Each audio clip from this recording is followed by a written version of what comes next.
Kegiatan hari ini kita fokuskan adalah dalam rangka meningkatkan berbusana yang baik, dan itu adalah cita-cita kita, harapan kita, di mana Ibu Ketua Tim Penggerak PKK Bu Yayu Sugian selalu menyampaikan, bagaimana kita bukan berarti harus tampil cantik, modis itu harus cantik. Kalau cantik sudah kodrat ya. Saya di dunia PC ya sudah nggak bisa diapa-apakan. Saya itu sudah terlanjur tumbuh. Tapi bagaimana nanti disikapi dengan balutan busana yang menarik? Ya, yang gemuk tuh nggak boleh bunganya besar-besar. Contoh ini. Kalau yang kurus, saya itu terlalu kurus misalnya. Bagaimana supaya kita berbusana tampil cantik, menarik tadi. Dan itu tidak mudah. Ada ilmunya. Nah, ini narasumber yang luar biasa nanti akan menyampaikan. Mulai dari memilih bahan mungkin ya. Memilih bahan itu batiknya, coraknya disesuaikan, kemudian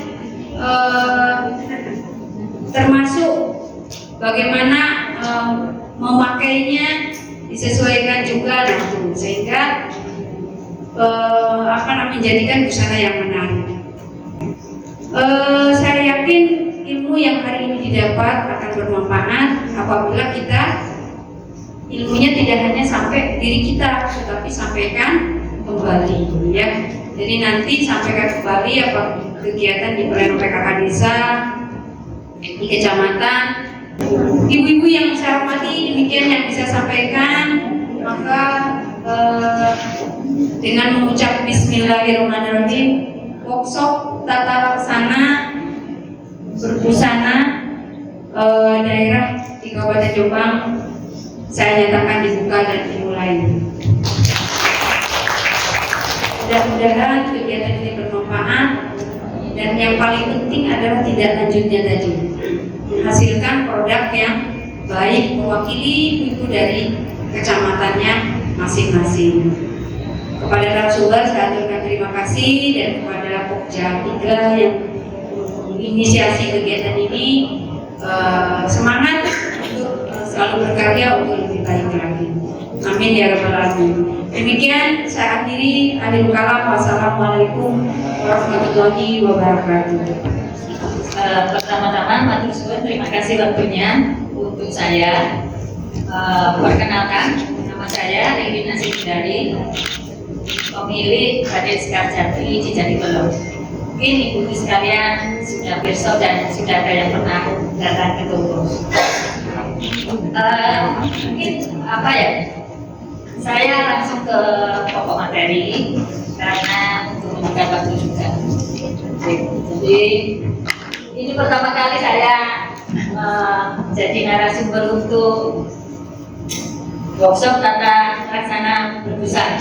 Jadi sebenarnya basic saya ini sedikit ya ibu. Basic saya ini pembatik, bukan desainer untuk baju. Jadi ini saya beranikan diri karena semoga ilmu saya yang sedikit, karena kan saya nggak ada basic ilmu untuk desain baju. Saya basicnya ilmu untuk membatik ibu. Jadi proses membatik seperti apa kayak apa itu saya sudah biasa. Kalau untuk mendesain baju ya saya hanya untuk tidak. Basic saya sebenarnya malah di ekonomi akuntansi untuk sekolahnya. Jadi hari ini, pagi ini saya mulai untuk tentang etika dan estetika berbusana. Untuk materinya ya.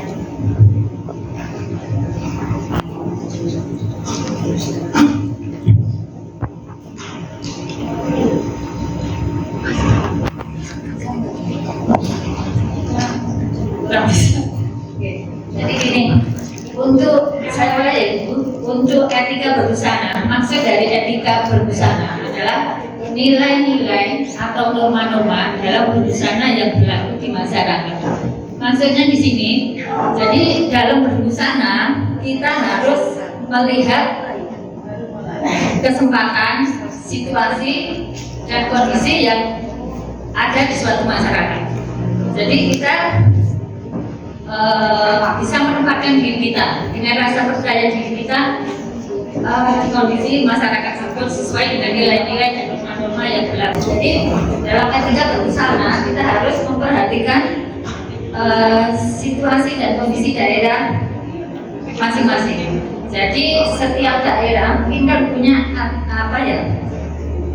Paling enggak kita berbusana intinya harus menutup aurat. Itu yang dulu. Terus menyesuaikan dengan kondisi daerah tersebut. Katakanlah mungkin di Indonesia mungkin pastilah beda sama yang di luar.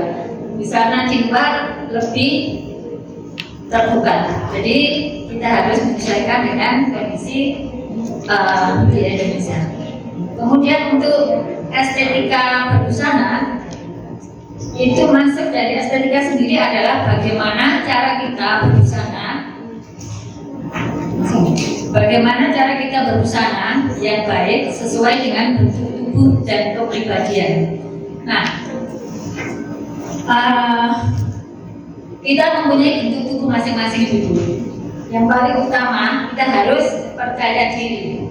Percaya diri bahwa kita ini kalau percaya diri pasti membuat kita menarik, membuat kita bisa membawa diri di hadapan orang, di hadapan yang kita hadapi. Jadi ini maksud saya, dengan kepercayaan diri yang baik, kita bisa berada di situasi apapun. Kayak saya, mohon maaf di sini sebenarnya dalam acara ini basic saya kan badai ya Bu, jadi agak sedikit ini, mohon dimaafkan. Terus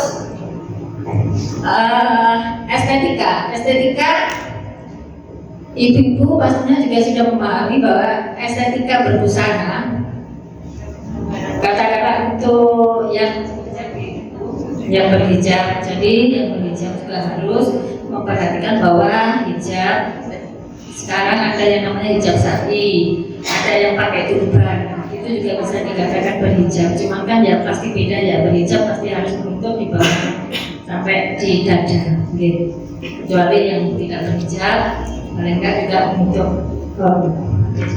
Next ya.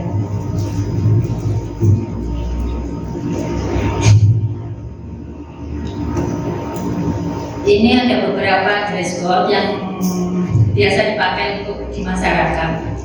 Satu, contohnya adalah baju pesta atau black tie. Yang kedua ada formal, yang ketiga casual. Mungkin bisa lanjut. Nah, baju pesta biasanya untuk suatu acara yang bernuansa formal dan mewah. Biasanya memakai bahan velvet. Batik ini memang sudah di Indonesia gitu, batik sutra juga bisa, satin juga bisa. Yang kesannya mewah itu kan satin juga bisa, satin kan juga cenderung mengkilat gitu. Jadi masih bisa dipakai untuk baju pesta. Ini beberapa contoh baju pesta yang bisa dipakai untuk acara pesta sendiri. Juga ada bermacam-macam. Kita baju pesta juga bisa pakai katakanlah untuk adanya masing-masing. Bisa kita pakai kayak kebaya itu juga bisa kita pakai. Sekarang kan kebaya juga ini bisa kita kombinasikan dengan casual. Banyak sekarang yang pakai kebaya tapi pakai sepatu kets juga punya. Jadi lebih nyaman di sana. Ini beberapa contoh. Nggak bisa nunggu sini. Ini beberapa contoh baju yang bisa dipakai kayak gini. Ya, kalau yang baju hitam ini mungkin nanti ini kan ada aplikasi bordir gitu. Aplikasi bordirnya ini ada sedikit diikat sama di bawahnya ini untuk pemanis saja. Jadi intinya kalau kita membuat baju untuk pesta, kita bisa menonjolkan salah satu salah satu di dalam baju tersebut. Intinya jangan dalam membuat baju kita nggak boleh terlalu apa ya, terlalu ramai, terlalu apa ya bilangnya, terlalu ramai. Jadi kita membuat bajunya meskipun itu baju pesta untuk acara glamor, tapi lebih simpel. Nanti kan bisa didukung dengan aksesoris yang kita pakai. Aksesoris itu sangat mendukung untuk suatu acara. Lanjut ya. Untuk formal, gaya formal biasanya dipadu-padankan dengan jas atau blazer. Busana formal ini juga bisa dikategorikan untuk busana kerja. Jadi seperti ini beberapa contoh untuk busana formal yang bisa juga untuk busana kerja. Lebih simpel, lebih leluasa untuk bergerak juga. Seperti itu. Kain yang dipakai biasanya juga bahannya yang nyaman. Jadi ada contoh mungkin katun. Bahan katun itu sangat nyaman dipakai karena adem. Terus dipadu-padankan sama kaos yang kayak biru ini juga bagus. Yang jas biru sama celana biru ini kan dalamnya kaos sama hitam ini. Tapi kelihatan keren juga. Ada tidak? Casual. Yang casual ini digunakan untuk acara santai atau semi formal. Busana yang digunakan juga busana katun ataupun katun komplit. Katun komplit ini kebanyakan kaos olahraga, namun bisa juga untuk kombinasi dengan batiknya. Ini beberapa batik yang batik hasil karya saya yang saya fungsikan untuk acara semi formal atau santai. Jadi bisa untuk acara yang mungkin semacam ini kan nggak terlalu santai yang formal. Bisa juga ini untuk satu keluarga. Ini satu keluarga. Ini sarung yang dipakai bapaknya ini sebenarnya hanya kain dikit-dikit aja. Yang dipakai bapaknya ini. Yang dipakai adik yang kecil ini sebenarnya selendang. Selendang aja itu dikasih sapu. Ya. Kalau yang sebelah sana sendiri ini nggak bisa nembus. Itu juga lebih simpelnya cuma karena itu keluarga Nensewu itu Chinese, jadi mungkin dia lebih terbuka ini nggak masalah. Itu beberapa aplikasi untuk badannya bisa dikombinasikan dengan polos. Ada dulu. Nah, ini sudah kesimpulan cepat. Mungkin nanti kita tanya jawabnya aja. Mungkin ada yang kesimpulannya dalam busana kita harus percaya diri serta disesuaikan dengan waktu, tempat, dan kesempatan. Jadi begini, dalam berbusana, waktu, kesempatan itu sangat-sangat